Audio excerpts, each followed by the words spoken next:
It is a phrase we use without thinking, probably 1,000 times in a lifetime. I am going to church.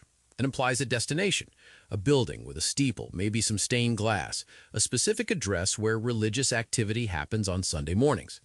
We view it as a location, a place we visit and then leave. But what if I told you that this entire concept, the building, the institution, the Sunday destination, is actually based on a mistranslation? Not just a small error, but a deliberate, politically motivated switch that cost men their lives and fundamentally altered the trajectory of Western history. It sounds like a conspiracy theory when you frame it that way, but the historical record is surprisingly bloody on this exact point. We are talking about a linguistic hijack that took place over 500 years ago. The word we use today, church, does not mean what the original authors of the New Testament meant when they wrote the Greek word ekklesia. And the gap between those two words is not just semantics. It is the difference between a passive religious service and a revolutionary civic body. That is a massive claim. Most people assume church is just the English equivalent of whatever Jesus or Paul said. You're suggesting that by saying church, we're actually saying something completely different from the original intent. So let's start at the bedrock. If we strip away the pews and the steeples, what was the actual word used in the ancient texts? The word found in the Greek manuscripts is ekklesia. It appears over 100 times in the New Testament. And here is the critical piece of context. In the first century, ekklesia was not a religious word. It was a secular, political term. If you walked the streets of Athens or Ephesus in 30 AD and heard someone say ekklesia, you wouldn't think of priests or altars. You would think of democracy. Democracy? That feels like a modern projection. We like to think we invented that. Not at all. In classical Athens, the ekklesia was the principal assembly of the democracy. It was the gathering of citizens called out from their homes to govern the city-state, or the polis. They didn't gather to sing songs or listen to a sermon. They gathered to declare war, to ratify treaties, to elect officials, and to pass laws.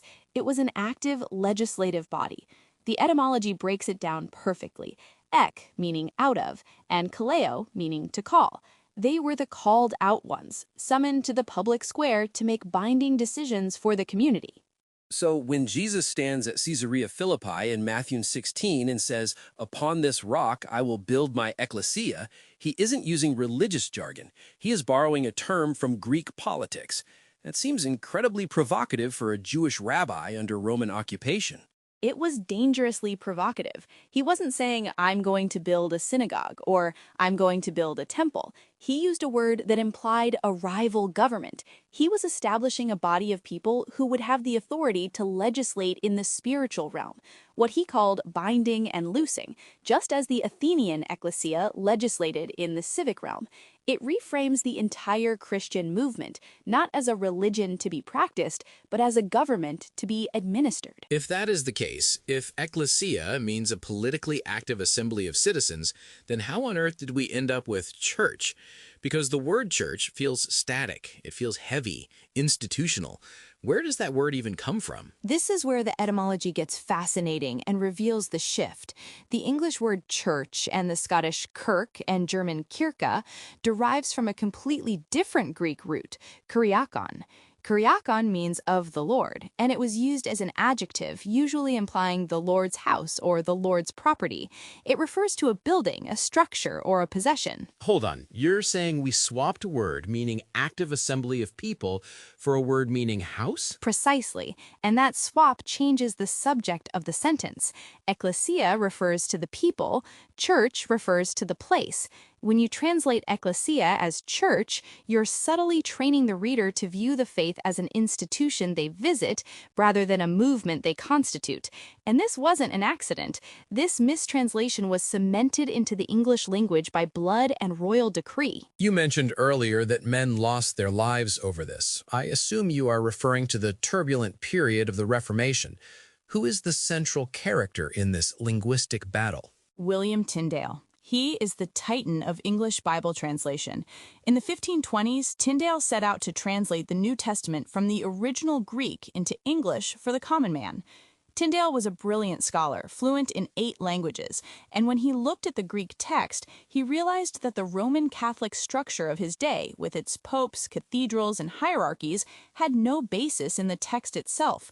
So when he came to the word ekklesia, he refused to translate it as church. Because church was already loaded with all that institutional baggage. Exactly.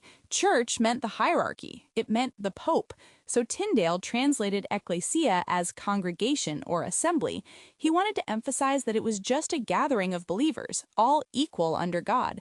This was a direct assault on the authority of the church. If the ekklesia is just the people, you don't need a priest to mediate for you. You don't need the massive cathedral. The power structure dissolves. And the establishment didn't take kindly to that, I imagine. They hunted him down like a criminal. Sir Thomas More, who is often remembered as a saintly figure, wrote vitriolic attacks against Tyndale, specifically targeting this translation choice.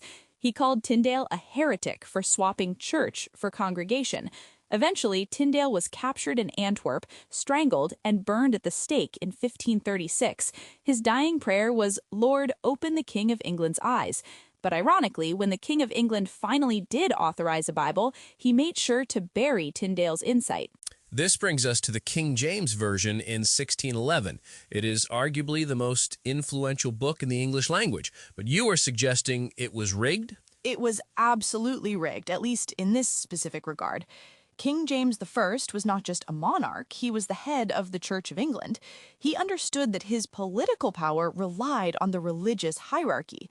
No bishop, no king was his famous motto. If you dismantle the church hierarchy, you dismantle the monarchy. So when he commissioned the 47 scholars to produce the authorized version, he gave them a list of 15 instructions. We still have this document today. And one of those rules dealt with this word. Rule number 3. It is chilling in its clarity. It stated the old ecclesiastical words to be kept, namely the word church not to be translated to congregation. He explicitly forbade them from using Tyndale's accurate translation. He forced them to use the institutional word church to protect the structure of the Anglican clergy. It was a political decision to preserve power, not a linguistic decision to preserve truth. That is staggering. We think of the King James Bible as this pure, descended from heaven text, but here is a monarch putting his thumb on the scale to ensure the peasants don't get any ideas about their own authority. But let me play devil's advocate here. Does it really matter today? We know what we mean when we say church. Language evolves. If I say I'm going to church, I know I'm meeting with people.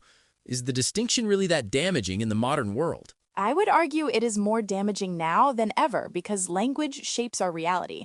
When you use a word that means a building or institution, you create a mental framework where Christianity is a spectator sport. You go to the building, you watch the professionals, the clergy, the worship band, perform the ministry, and then you go home. It creates a consumer mentality. I didn't like the music at that church, or the sermon was boring. You are critiquing a service provided to you. Versus the Ekklesia model, which implies what? You can't consume an assembly, you are supposed to be. Exactly. You cannot go to an ekklesia, you gather as the ekklesia. If we recover the original Greek meaning, the civic democratic assembly, then the gathering isn't the point. The gathering is just the huddle. The point is what the assembly does when it scatters into the city. In Athens, the ekklesia gathered to make decisions that shaped the life of the polis. A modern ekklesia would view itself as a body of people embedded in their city, in schools, businesses, government, bringing the values of their kingdom to bear on the world around them. It shifts the focus from maintenance to mission. The institutional model is obsessed with maintaining the building, the budget, the programs. The Ekklesia model seems indifferent to those things. And that is why it is so threatening to religious power structures, just as it was in Tyndale's day. An ekklesia doesn't need a building. It doesn't need a professional mediator. It just needs people who are called out and committed to a shared mission. We see this in the early chapters of Acts. They didn't have church buildings for the first 300 years of Christian history. They met in homes, in public halls, by rivers. They were a mobile, agile network that turned the Roman Empire upside down. They had no real estate, yet they had massive influence. Today, we have billions of dollars in real estate and often very little influence. That contrast is stark. But I want to push back on the democracy aspect you mentioned earlier. You said the Athenian Ekklesia was democratic, but the New Testament concept of the church isn't a democracy, is it? It's a monarchy. Jesus is the king. They aren't voting on what the truth is. That is a vital distinction. You're right. It's not a democracy where the people invent the laws. It's more like a constitutional assembly.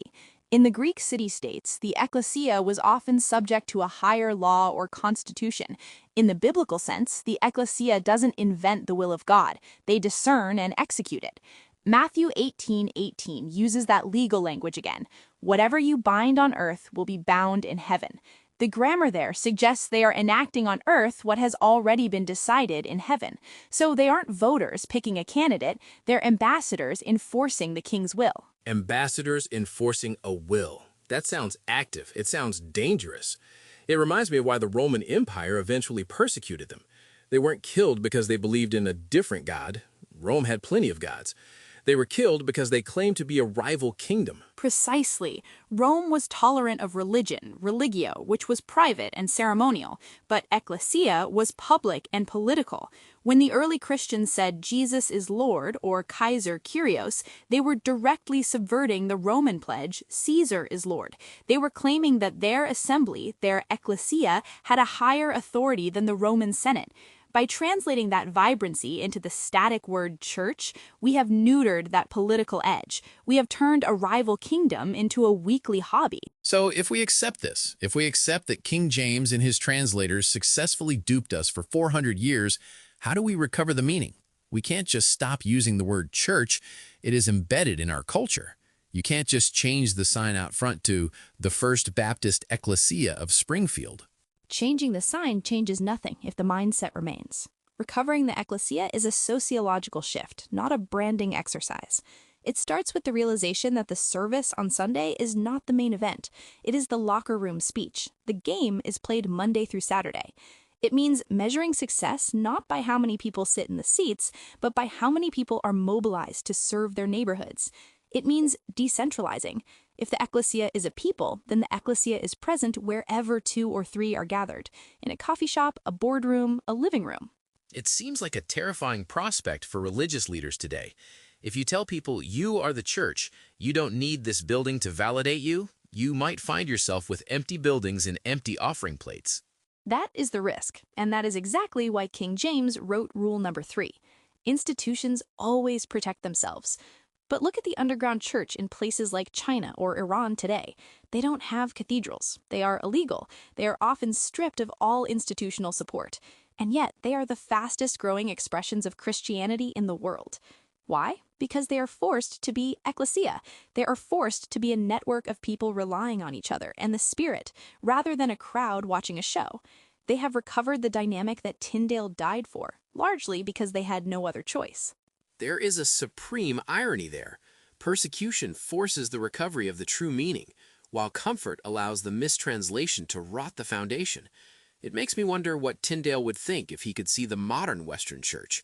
He burned for the word congregation, and we have built a multi-billion-dollar industry on the word church. I think he would be heartbroken, but I don't think he would be hopeless. The text is still there. The Greek hasn't changed.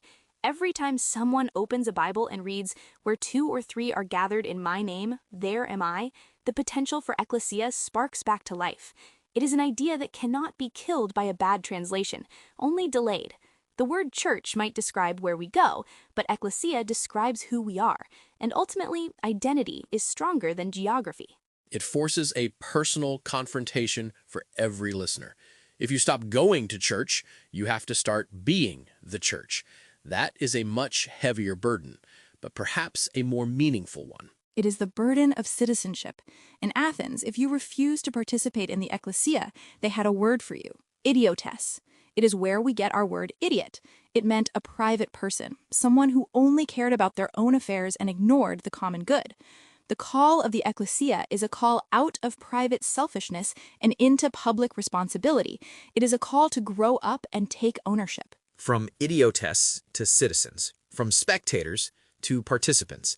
It turns out the translation debate isn't just about Greek dictionaries, it is about the fundamental purpose of our lives.